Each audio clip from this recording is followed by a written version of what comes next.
Funding for this edition of One-on-One with Steve Adubato has been provided by Atlantic Health System, building healthier communities. New Jersey Institute of Technology, NJIT, makes a difference in our students' futures. NJM Insurance Group, serving New Jersey's drivers, homeowners, and business owners for more than 100 years. New Jersey Sharing Network, the Healthcare Foundation of New Jersey, the Robert Wood Johnson Foundation, Delta Dental of New Jersey. Everyone deserves a healthy smile. Valley Bank. And by NJ Best. Promotional support provided by ROINJ, informing and connecting businesses in New Jersey. And by Meadowlands Chamber, building connections, driving business growth. This is One-on-One.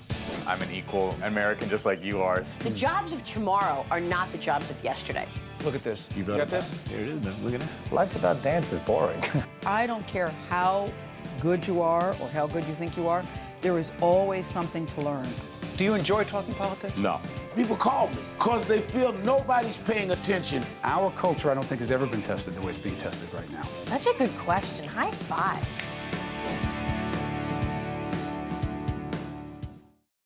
Hi, I'm Steve Adubato. The New Jersey Education Association 2020 convention in Atlantic City was not actually in Atlantic City. It was remote. But even though it was remote, a whole range of educators got together to talk about critical issues in education today, particularly in this most challenging school year that COVID has affected in so many ways. But at the same time, even though it was a virtual convention, we focused heavily on the theme of the convention, which is this: social justice equals education justice equals student success. I mean, what could be more important than that, whether it's 2020, 2021, or any other year? So let's check it out. We're pleased to be joined by Sean Spiller, Vice President, New Jersey Education Association, also happens to be the mayor of my hometown. It's not what it's known for, me in my hometown, but it's Montclair, New Jersey. Good to see you, Mr. Mayor. Good to see you, Sean. Great to see you. By the way, let's get this out of the way. We're doing this on the 5th of November. There's a virtual convention going on in NJEA. You juggle a lot of different things, do you not? You're good at time management. Well, you have to be. You know very well. A lot going on. We all know right now there's a lot going on in the public space, convention. There's a lot going on around education, pandemic, instruction, virtual learning, teaching. I mean, you name it. There's a lot going on. We're all trying to do our best, but certainly, many balls to keep in the air. Yeah, and I spoke to Marie Bliston about this, your president, because she's at the core a teacher. You are as well. For you, you're trained to be a teacher in a classroom. You have the lesson plan. You get all ready, right? Yeah. You throw that game plan out. Totally different? What happens? Yeah, I think it's pretty different. It's funny. I did a podcast with an educator just the other day, and I said, "What's your biggest advice you'd give to a new person coming into the profession?" And she said, "Those lesson plans we do." And she's like, "I remember when I first started out, I'd write the lesson plan out like 2-3 weeks, thinking, look at the great job I'm doing. I got this all laid out." And she'd say, "First class, first day, out the window," because it goes in a totally different direction. Something happens, different conversation. And I think it's a little bit of that. Yes, we plan. You kind of lay things out as to where you think they're going. But at the end of the day, you've got to be able to adapt. Kids always throw things at you that force you to change what you were going to do and approach something differently. I think this is obviously, to the extreme, but this is an example of that. It's you've got to be changing things up. You've got to be ready. And for a lot of people, it's going back to the drawing board of we got to do things differently. So it's relearning, it's redoing. So it's something, though, I think that educators are specifically skilled at doing.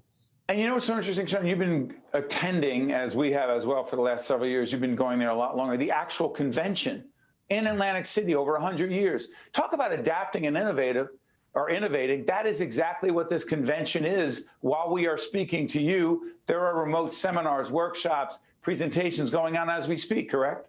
Yeah, absolutely. Kudos to, there's a group of members, a convention committee, and also staff who've done a phenomenal job. As you can imagine, you're turning this into a virtual experience, but you can still go into all the different rooms, check out things that are going on, check out the hall.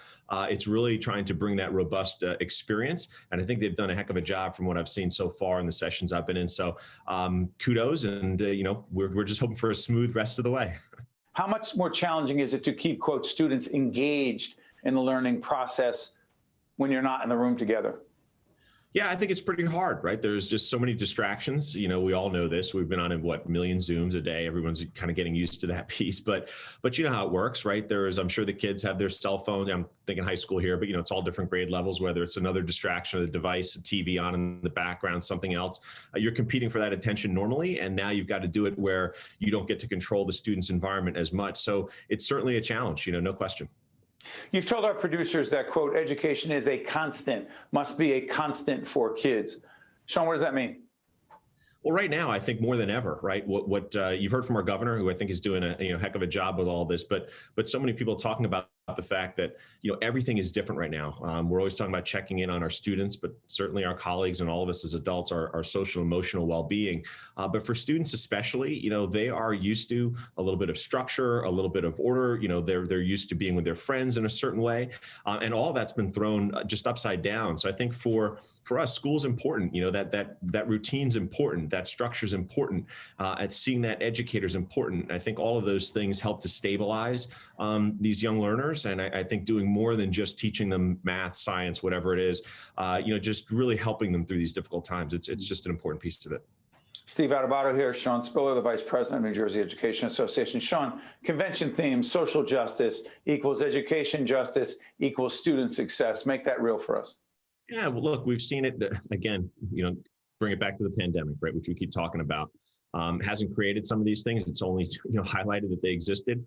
But when you talk about all those pieces and at the core of it, justice, right? We all know it matters where you are, what you experience, right? And when you talk about the pandemic and now not having internet access or not having devices, or, those of us who are fortunate enough, you look around, you see how many connection devices around your home. Other families don't have that. One kid's on, another one's waiting. So I think all of these challenges have only shown that, hey, we got to do a better job. I know there's a lot of good people working on these issues all the time, but I think it's really focused the fact that when we talk about justice and want to make sure things are better for the next generation and for our kids, we've got to invest in that in many ways. Yes, a lot of it's money, but it's also thinking of things differently, looking at things from their perspectives, and talking about equity, realizing that it isn't about equal, it's about equity and making sure that we give kids what they need so we can meet them where they're at.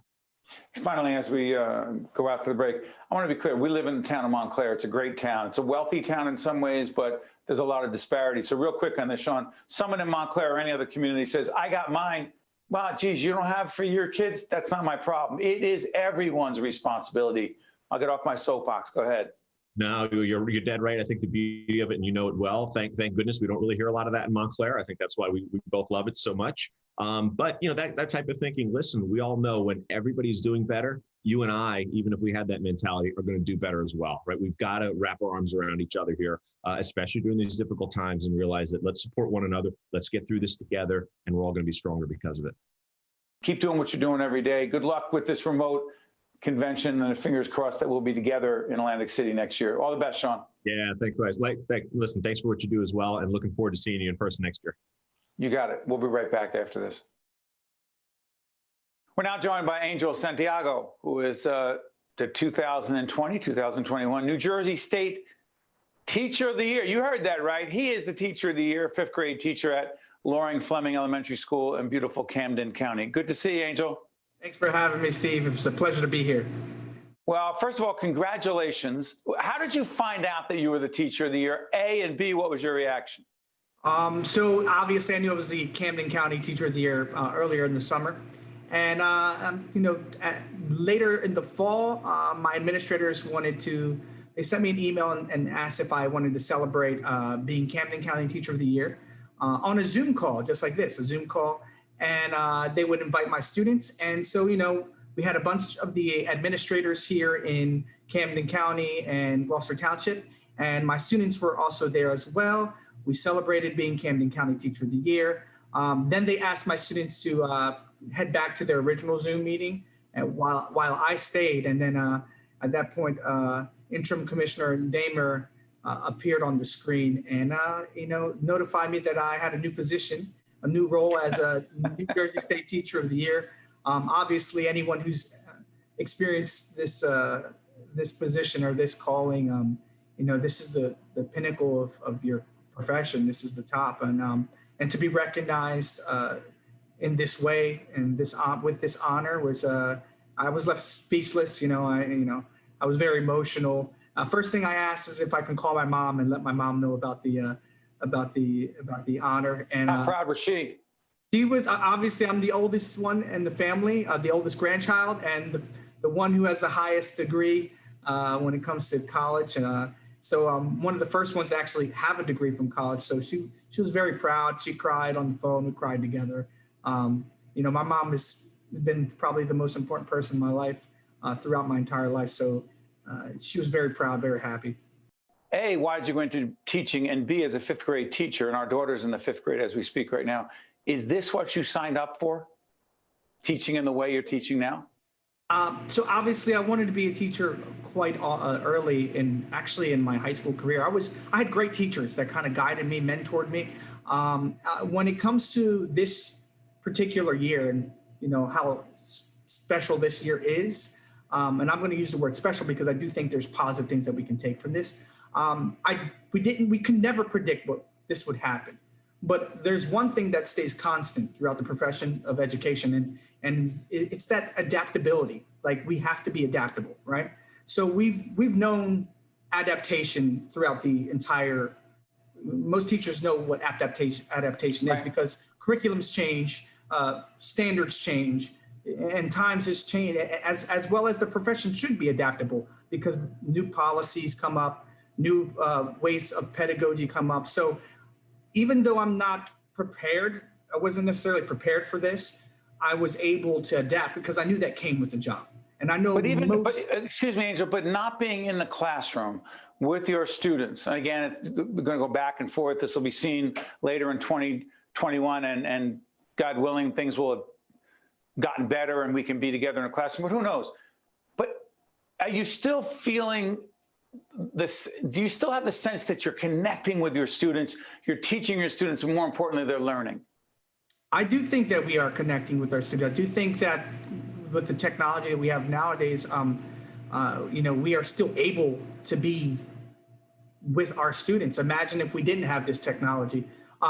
I don't necessarily think, I do miss my children physically. I miss being around their presence. I think every teacher throughout the state of New Jersey probably feels that. But I do understand where we're at, in the form of health and safety.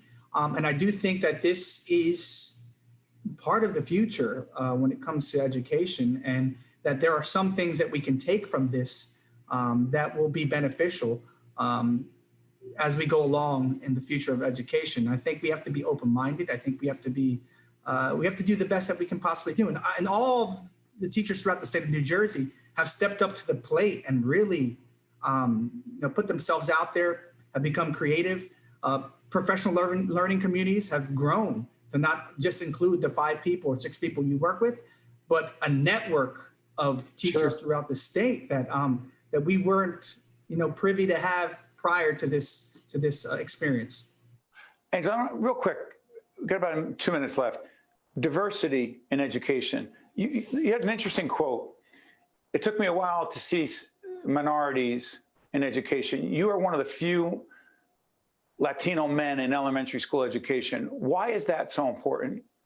I think it's important on different aspects and different levels. For instance, obviously we want our student population to be reflected in our teacher population. That's but more right. importantly, I believe that even our regular population of students, it's important for them to see positive role models throughout every culture being representative inside their classroom, inside their schools, and at an earlier age as well, in elementary education as well. And that goes with genders as well, men, women. We have to diversify that so that our students are exposed to different cultures, different genders, and they can, just be acculturated and understand different forms of teaching, different styles of teaching. And so I think that's very important. On behalf of all the parents with our children in public schools, thank you to public school educators like you who make a difference every day in our children's lives. Thank you, Angel. Thank you so much, Steve. We'll be right back right after this. We're now joined by our good friend, Steve Swetsky, Executive Director, New Jersey Education Association. Good to see you, Steve. Good to be here, Steve. Thanks for having me on. We're actually taping on November the 5th. There's a convention, the NJEA Convention. It's virtual this year, going on a lot of years, over 100 years, but it's virtual. What's the biggest difference for you, Steve, virtual, in person, a convention? Wow. So, I mean, just being able to be with people, talk to people, bump into them. This morning I did, we did our, opening, and we have a virtual Main Street, which you've been to the convention before. So, you know that we have a, an area where, members kind of join together for the organization. And so I took a walk down the virtual Main Street, and it was amazing. I bumped into rooms. There were members in there. They were conversing and engaging, and those weren't even the workshop rooms. The workshop rooms are all happening, on our virtual third and fourth floors of the center. These were just our places where our members gather. And so, while it's different, it's an opportunity, right? And one thing we're seeing lots of members participating in our events, not just convention, but throughout the year now, who really haven't had the opportunity before. Being able to access things and participate virtually is becoming second nature to everyone. Steve, last year when we were in Atlantic City for the convention, interviewed you and your colleagues, a big theme around racial justice, right? Racial social justice. The themes this year at the convention is social justice, education justice equals student success. Give us a concrete example, Steve, of what we mean by social justice, education justice, or injustice. Put it out there. Well, I think we're seeing that right now throughout New Jersey, as schools are in 600 different versions of instruction. Some with students in classrooms, some completely remote, some in hybrid models. And the virtual aspect of this is really exposing even more than we've talked about before, kind of the haves and the have-nots. Of who has access, who has the tools, right? Who has a place in their house to go to school. And so it's I think really exposing a whole new part of public education in ways that right now, everybody's pedaling really quick just to keep up and do what they need to do. When this all clears, I think we really should sit down for a conversation about how all of this connects and how public education is the connector. From a public policy point of view, right? What do you believe, quote, education justice should look like? A, and B, are those policy decisions that have to be made? Go ahead. Yeah, I think they are policy decisions that have to be made. And I think Such as? Well, I mean, it's equity, it's funding, it's school facilities, it's, all of these pieces that make schools that are not equitable throughout New Jersey. New Jersey is a segregated state, one of the most segregated states in the country. And so while we have the top ranked school system, public school system in the country, if you dig a little deeper in there, you find, again, a lot of places where there are haves and there are have-nots. And those are the things that we should talk about. And it's got to be policy. I mean, that's where you bring everybody together on those policy issues. But Steve, is that largely, by the way, let me disclose the NJEA, one of our longtime educational partners, an underwriter of what we do when it comes to educational programming. But I'm curious about this. How much of those policy decisions do you believe come out of the State House versus local boards of education and/or both? I think it's both. And I think it comes down to resources, and it comes down to wealthier communities that have more resources than less wealthy communities. And so then you get the state involved in that conversation and the legislature involved in that conversation via funding, via the lawsuits that have gone on in New Jersey, over a period of 30 years, in terms of the Abbott decisions and the various versions of that, which are all designed to bring equity into the public education sphere, and acknowledge where it doesn't exist and provide resources to make things better in those areas. The issues that Steve Swetsky's raising, we will continue to examine from a policy perspective, from a human perspective, and most of all, in terms of teachers and students in that classroom or in a remote fashion. Hey, Steve, thanks so much for joining us from the convention remotely. Glad to be here. Thanks, Steve. We'll be right back. We're now joined by Stacy Yanko, 2020 New Jersey Education Association Education Support Professional of the year. She's the guidance secretary at Hopatcong High School. Good to see you, Stacy. Thank you for having me, Steve. But a lot of folks do not know what an ESP is, an education support professional. Define that for us, please. Well, we're the essential workers behind the teachers and school counselors. So we're the secretaries, custodial and maintenance staff, cafeteria workers, bus drivers, everyone who makes up the paraprofessionals, the support team, so to speak. You know, we're taping this in late November 2020. It'll be seen after that. Describe what this school year has been like for you, but more importantly, not more importantly, but also for your students. It's a challenge for just like with everyone else, except we're dealing with students. I'm with students in grades 8 through 12. You know, they're trying to focus on their next steps in their future, and it's been quite a challenge. I'm happy to say that our teachers and support professionals have really tried to provide all the support that the students need while not always being in the school. And I think that's been a lot more challenging because that one-to-one that you usually have, that in-person, is so important. So just like everyone else, we're finding the challenge of working from home, working from school, and still trying to provide all the support that everyone needs. How much has this challenged your leadership skill set over this past few months? Well, I think it's like, as somebody once told me when I got this honor, the ability to seek good in all situations, and sometimes when you are given the biggest challenges is when you learn the biggest life lessons. And I think when you're a leader, you provide opportunities, not only in the good times when things are going great, but in the more difficult times when you really have to pull together as a team. And team is something that I always feel, you know, we all play a role. We're all a player. Not everyone's the captain or the coach. You need all of the players on the team, no matter what position.